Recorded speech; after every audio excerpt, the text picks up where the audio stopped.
African participation within the Bandung Conference of 1955 consisted of 6 African countries and territories: Egypt, Ethiopia, the Gold Coast, Liberia, Libya, and Sudan, as well as the African National Congress as an observer.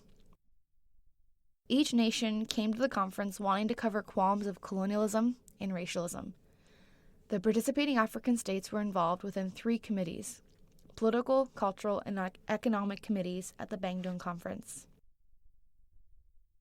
The Economic Committee focused on the call to stabilize international prices of commodities and their demand via bilateral and multilateral agreements, export diversification to reduce countries' economic vulnerabilities, and to increase participation in international institutions that had been established to govern world affairs. Culturally, African states sought after cultural allowance and de-racialization within their own nations. The most involvement was in the Political Committee, where discussions of the abolition of colonization was stressed and highlighted as a necessary component for peace, where the focus for African nations was also human rights and civil rights.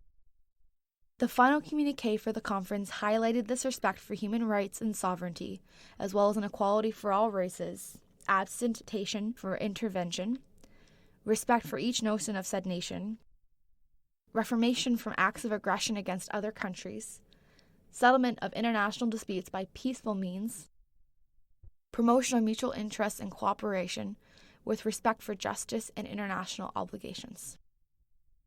After the conference, the individual African states went in different directions. Egypt had become involved with the U.S. during the Suez Canal crisis, and Sudan, Ethiopia, Libya, and Liberia became involved with their respective civil wars, as well as other violent conflicts with surrounding nations. The Gold Coast as well became involved with their own civil war and are now known as the Republic of Ghana. Each of these nations did not end up fulfilling the final communiqué of the conference, and some of the results were a non-democratic or non-peaceful government, a poor and undiverse economy, exclusion of resource trade and export, and many African states became involved in a strategic partnership with China, such as the 5-point proposal.